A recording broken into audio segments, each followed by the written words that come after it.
Hello guys. हाँ, आज यहाँ पे हम लोग क्लास 9th का चैप्टर जो है एटम एंड मॉलिक्यूल, उसके सपोर्ट के सारे क्वेश्चन करने वाले हैं। ठीक है, एग्जैक्टली अभी तो हम कुछ क्वेश्चंस कवर करेंगे सपोर्ट मटेरियल गवर्नमेंट स्कूल्स का ना। चलो स्टार्ट करते हैं। ठीक है, देखो वेरी शॉर्ट जो आंसर क्वेश्चन है उसका पहला क्वेश्चन क्या बोल रहा है सपोर्ट का कि what do you understand by valence electron.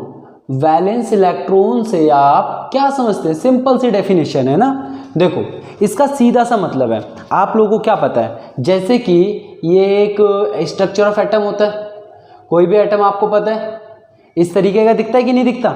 इसी तरीके का दिखता है। इसमें जैसे मान लो K शेल है, ये L शेल है, तो जो लास्ट सेल होगा किसी भी इलेक्ट्रॉन का, किसी भी एलिमेंट का जो लास्ट सेल का इलेक्ट्रॉन होगा ना, उसको हम वैलेंस इलेक्ट्रॉन कहते हैं। ठीक है, आई रिपीट, किसी भी एलिमेंट का जो लास्ट सेल का इलेक्ट्रॉन होगा उसे हम वैलेंस इलेक्ट्रॉन कहते हैं। ठीक है, जैसे कि आप एग्जांपल ले लो। हाँ, वैसे तो आप ये स्ट्रक्चर ऑफ एटम में पढ़ोगे कि जैसे सोडियम है, अगर इसकी मैं इलेक्ट्रॉनिक कन्फिगरेशन करूं तो 2,8,1 आता है ना। तो इसमें जो ये लास्ट वाला इलेक्ट्रॉन है इसको हम कहेंगे वैलेंस इलेक्ट्रॉन। ठीक है, अब सवाल ये उठता है वैलेंस इलेक्ट्रॉन का यूज क्या होता है ना। वैलेंस इलेक्ट्रॉन का सिंपल सा यूज है, जितने इलेक्ट्रॉन वो डोनेट करता है या लूज करता है ना, जो उसके लिए जितने इलेक्ट्रॉन प्रेजेंट होते हैं उसको कहते हैं वैलेंस इलेक्ट्रॉन। ठीक है, अगर हम डिफाइन करें इसको तो क्या होगा? Valence electron is defined as the it is defined as the electron which is present in outermost cell, जो कि किसी भी ऑफ एन एलिमेंट, कोई भी एलिमेंट के जो वैलेंस सेल में जो इलेक्ट्रॉन प्रेजेंट होता है, वैलेंस सेल बोलो या आप आउटर सेल, उसको हम कहते हैं वैलेंस इलेक्ट्रॉन। ठीक है, सिंपल सा ये मतलब है वैलेंस इलेक्ट्रॉन का। ठीक है, चलो अगले क्वेश्चन में मूव करते हैं। Question number 2। हाँ देखो, क्वेश्चन नंबर 2 क्या कहना चाहता है। क्वेश्चन नंबर 2 कहता है नेम एनायन एंड कैटायन। आपको एनायन एंड कैटायन बताने हैं किसके अंदर? कैल्शियम ऑक्साइड के अंदर। कैल्शियम ऑक्साइड के अंदर। अब सवाल ये उठता है कि ये कैटायन और एनायन क्या होता है। सीधी सी बात है कि उस कंपाउंड को आप ब्रेक करके देखो, किसी भी कंपाउंड में आप ब्रेक करके जब देखोगे तो उसके अंदर एक प्लस चार्ज मिलेगा आपको, एक आपको नेगेटिव चार्ज मिलेगा। क्योंकि आपको पता है कोई भी एलिमेंट, जैसे आप लोगों ने इस चैप्टर में पढ़ा होगा, जैसे कि Na है और ये Cl है, इसकी +1 है वैलेंसी, इसकी -1 है, तो हमेशा प्लस और माइनस वाले बॉन्डिंग बनाते हैं ना, प्लस और माइनस वाले मिलके कंपाउंड बनाते हैं ना। जैसे कि NaCl बन गया, तो एक प्लस वाला होता है, एक माइनस वाला होता है। जो प्लस वाला होता है, जिसके ऊपर प्लस चार्ज होता है, उसको हम कहते हैं कैटायन। ठीक है, जिसको हम क्या कहते हैं? कैटायन। ठीक है, और जिसके ऊपर नेगेटिव वाला चार्ज हो उसको सिंपली हम कहते हैं एनायन। ठीक है, लॉजिक क्लियर हुआ कि इसको हम क्या कहेंगे? एनायन। ठीक है, अब जो हमारा क्वेश्चन में पूछा है, क्वेश्चन में क्या पूछा है कि जो कैल्शियम ऑक्साइड है, कैल्शियम ऑक्साइड, इसके अंदर कैटायन क्या होगा, एनायन क्या होगा? देखो सिंपल सी बात है, जैसे कैल्शियम ऑक्साइड का आप सबको पता है फॉर्मूला CaO होता है। सिंपली यार आपको पता है Ca की वैलेंसी जो है +2 होती है, ऑक्सीजन की -2 होती है। आप इनकी क्रॉस मल्टीप्लाई कर दो और आपका फॉर्मूला आ जाता है यहाँ पे कैल्शियम ऑक्साइड। ठीक है, अब कैल्शियम ऑक्साइड को अगर मैं तोड़ूंगा तो क्या बनेगा? Ca ने कितने इलेक्ट्रॉन दिए थे? 2+ ना, 2 है ना वैलेंसी उसकी, तो +2। आप चाहो इस प्लस को पीछे भी लगा सकते हो, फर्क नहीं पड़ता। ठीक है, दोनों एक ही चीज है। ऑक्सीजन की अगर हम बात करें तो ऑक्सीजन ने कितने इलेक्ट्रॉन लिए? -2 ना, मतलब 2 इलेक्ट्रॉन। सेम इसके साथ भी माइनस आप आगे पीछे लगा सकते हो। अब अभी हमने डिफाइन किया था जिसके ऊपर पॉजिटिव चार्ज हो वो क्या होता है? कैटायन। तो यहाँ पे ये हमारा कैटायन हुआ और ये हमारा एनायन हुआ सिंपली। ठीक है, चलो मूव करते हैं अगले क्वेश्चन पे। अगले क्वेश्चन में आपको बोला गया है कोई भी एक एलिमेंट X है, कोई भी एक एलिमेंट X है। ठीक है, उसके बारे में आपको बोला गया है, उसका एटॉमिक नंबर आपको 13 दिया है, उसका एटॉमिक नंबर 13 दिया। देखो an element X has atomic number 13, उसका एटॉमिक नंबर आपको दिया 13। और कितना सिंपल है, पूछा पता क्या है कि नेम इट्स ऑक्साइड, इसके ऑक्साइड का नाम बताना है आपको, नेम इट्स ऑक्साइड। ठीक है, अब देखो हमें लाइन से 18 तक तो याद होने चाहिए थे, अकॉर्डिंग टू नाइन्थ क्लास के हिसाब से आपको लाइन से 18 एलिमेंट याद होने चाहिए। ठीक है, अब 18 एलिमेंट के अंदर जो 13 नंबर पे आता है वो आप सबको पता होगा एल्यूमिनियम होता है, एल्यूमिनियम ना। अब एल्यूमिनियम का जो सिंबल होता है वो क्या होता है, एल होता है। अब ऑक्साइड बोला इनने, ऑक्साइड, तो ऑक्साइड का क्या होता है, ओ, ऑक्सीजन। अब आइड से मत डरिए, आइड का मतलब होता है जो इलेक्ट्रॉन लेता है उसको हम आइड लगा देते हैं। ऑक्साइड ऑक्सीजन आप एक ही चीज मान के चलिए, एक ही चीज होता है। ठीक है, अब यहाँ पे क्या होता है कि Al और O, अब Al की वैलेंसी जो होती है वो होती है +3, अब ऑक्सीजन की होती है -2। सीधी सी बात है, क्रॉस मल्टीप्लाई कर दो इसकी, क्रॉस मल्टीप्लाई करोगे तो क्या होगा, देखो ये इधर चला जाएगा, ये इधर चला जाएगा। जैसे देखो Al 2 इधर चला गया, 2O, अब ये O के साथ ये 3 किधर चला जाएगा, इधर चला जाएगा, तो Al2O3। ठीक है, अब इसका अगर मैं नाम लिखूं तो क्या होगा, एल्यूमिनियम ऑक्साइड, एल्यूमिनियम ऑक्साइड। मैंने तो यहाँ पे करके दिखाया है, आपसे क्वेश्चन में बस बोला था इसके ऑक्साइड का नाम बता दो, तो नाम तो सिंपल हो जाएगा aluminium oxide, 1 word answer, aluminium oxide. ठीक है, चलो अगले क्वेश्चन में मूव करते हैं। अगले क्वेश्चन में इन्हें पूछा है कि name the name of element present in common salt, आपके कॉमन सॉल्ट में कौन कौन से एलिमेंट प्रेजेंट होते हैं, खुद ट्राई करो, जल्दी करो। हाँ चलो करते हैं, देखो जैसे कि क्वेश्चन नंबर 4 है, ये क्वेश्चन नंबर 4 में पूछा गया है कॉमन सॉल्ट में क्या क्या होता है। अब सबसे पहले सवाल ये उठता है, व्हाट इज कॉमन सॉल्ट, ये कॉमन सॉल्ट क्या होता है भैया, अरे यार ये वही चीज है जो आप घर में नमक यूज करते हो ना, सेम है। ठीक है, अब कॉमन सॉल्ट का जो फॉर्मूला होता है वो होता है NaCl। अब देखो क्वेश्चन में क्या पूछा है, right the name of element present in common salt, कि कौन कौन से एलिमेंट कॉमन सॉल्ट में प्रेजेंट होते हैं। यहाँ तो आपको साफ साफ दिख रहा है कि Na मीन्स सोडियम और Cl मीन्स क्लोरीन। ठीक है, तो इसके अंदर कौन कौन से एलिमेंट प्रेजेंट है, सोडियम प्रेजेंट और क्लोरीन प्रेजेंट है। ठीक है, चलो मैं अपनी तरफ से आपको एक क्वेश्चन देता हूं, आप बताओ NaCl में कैटायन क्या है, एनायन क्या है। ठीक है, बताओ कैटायन क्या है, एनायन क्या है। हाँ ट्राई कर लिया होगा, ठीक है, वैसे खुद ही ट्राई करना है इसको। चलो मैं बताता हूँ, अगर इसको आप तोड़ोगे तो Na+ और Cl- जाएगा, क्योंकि क्लोरीन तो इलेक्ट्रॉन लेता है और सोडियम डोनेट करता है, तो ये आपका हो गया कैटायन और ये हो गया आपका एनायन, कैटायन और ये आपका एनायन। ठीक है, चलो अगले क्वेश्चन की तरफ मूव करें, अगले क्वेश्चन पे। हाँ आज बस एटम एंड मॉलिक्यूल के क्वेश्चन खत्म करने हैं हम लोग को। ठीक है, अब इसमें अगला क्वेश्चन क्या कह रहा है, अगला क्वेश्चन कह रहा है if K and L cell, हाँ पहले देखो आराम से कर दें, if K and L cell are completely filled, अगर K और L सेल को कंप्लीटली फिल्ड कर दिया जाए, ठीक है, तो उसमें टोटल नंबर ऑफ इलेक्ट्रॉन कितने होंगे। ठीक है, find total number of electron. अब तुम खुद सोचो यार कि K और L सेल को हमने पूरी तरीके से फिल कर दिया है, तो K शेल में कितने इलेक्ट्रॉन आते हैं, आप सबको पता है टोटल ज़्यादा से ज़्यादा 2 इलेक्ट्रॉन आ सकते हैं। L सेल में कितने आते हैं, L सेल में आते हैं आपके 8 इलेक्ट्रॉन, और M में कितने आते हैं 18 इलेक्ट्रॉन।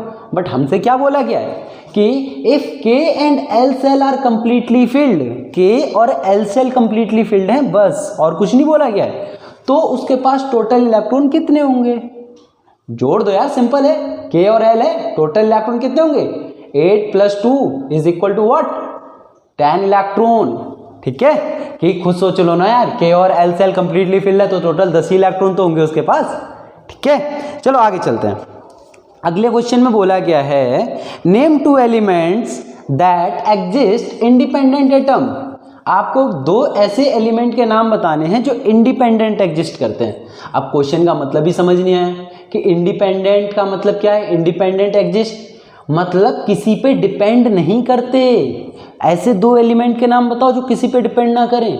अब डिपेंड से क्या मतलब है, देखो कोई भी एलिमेंट डिपेंड कैसे करता है, सोडियम है उसके पास कन्फिगरेशन क्या होती है, सोडियम की कन्फिगरेशन होती है 281, यही होती है ना। तो भी डिपेंड कर रहा है, ये एक इलेक्ट्रॉन छोड़ना चाहता है, ये एक इलेक्ट्रॉन छोड़ना चाहता है ना। अब छोड़ेगा किसको, उसके लिए इसको कोई ना कोई तो एलिमेंट चाहिए, इसको अपने पास चाहिए कि नहीं चाहिए। सेम चीज ऑक्सीजन का देखो 2,6 होता है, इसको 2 इलेक्ट्रॉन चाहिए किसी से, तभी तो सेल इसका पूरा भरेगा, स्टेबल होगा। तो ये भी डिपेंड कर रहा है, ये भी डिपेंड कर रहा है। तो हमें ऐसा एलिमेंट बताने जो किसी पे डिपेंड ही ना करे। अब यार कॉमन सेंस अगर लगाया जाए तो एक 2 एलिमेंट है हमारी नजर में जिनका ऑक्टेट कंप्लीट हो। ऑक्टेट बोले तो जिनके सेल पूरी तरीके से फिल्ड हो।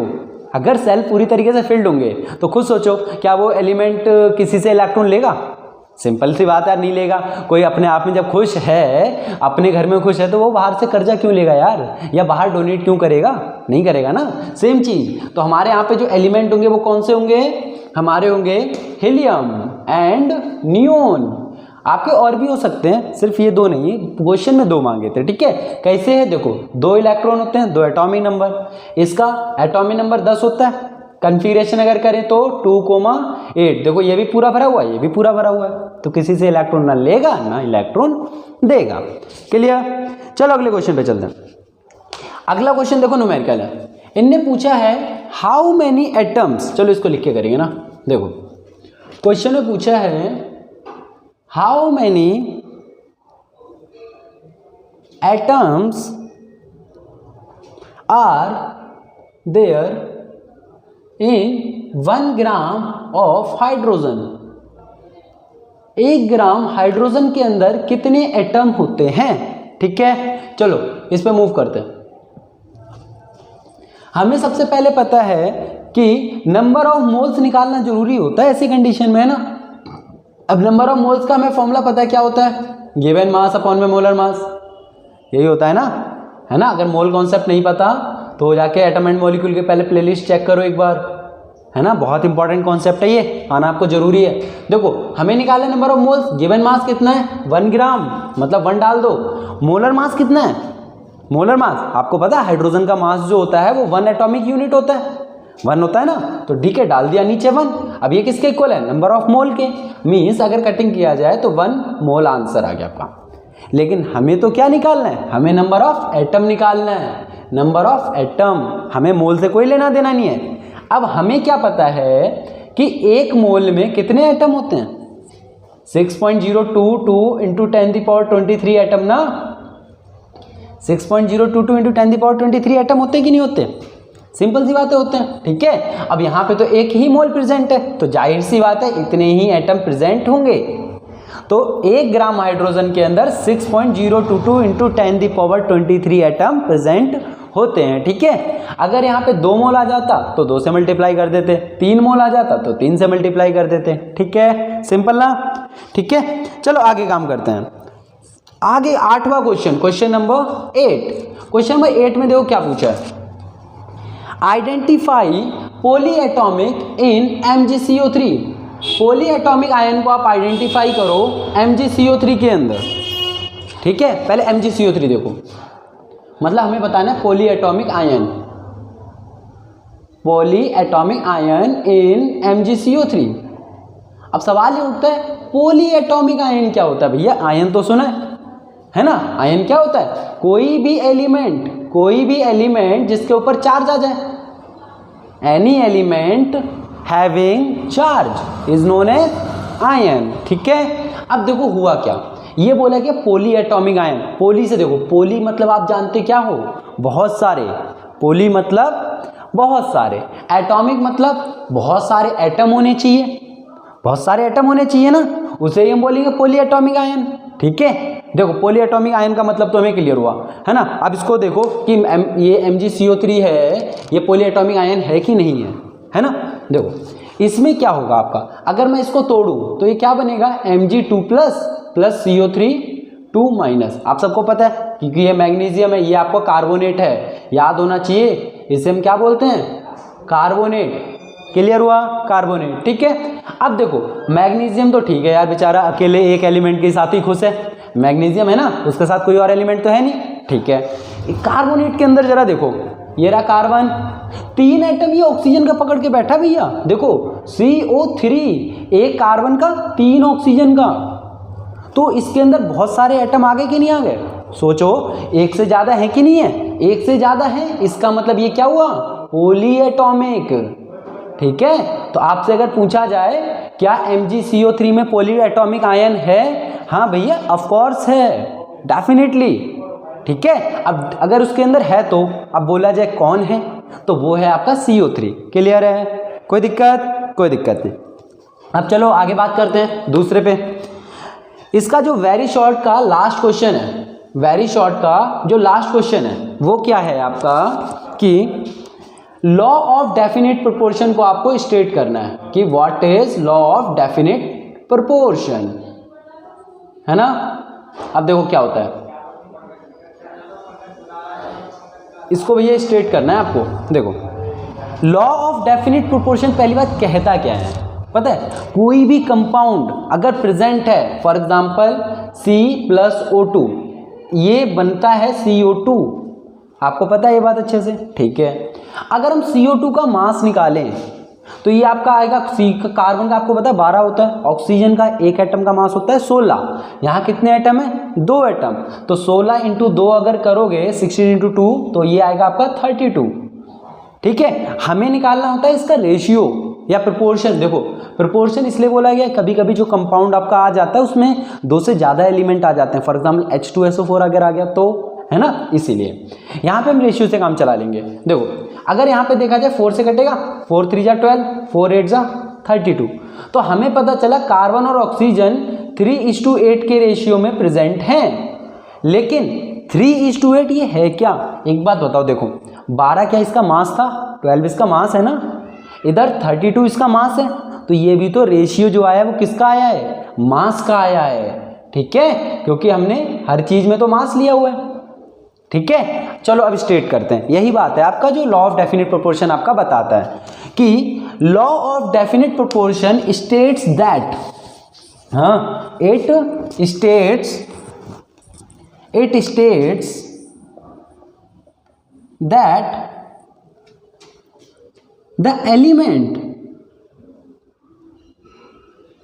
और एटम भी बोल सकते हो आप, प्रेजेंट इन एनी कंपाउंड, किसी भी कंपाउंड में जो एलिमेंट प्रेजेंट होते हैं वो किस में होते हैं? हाँ, it states that the element present in any compound is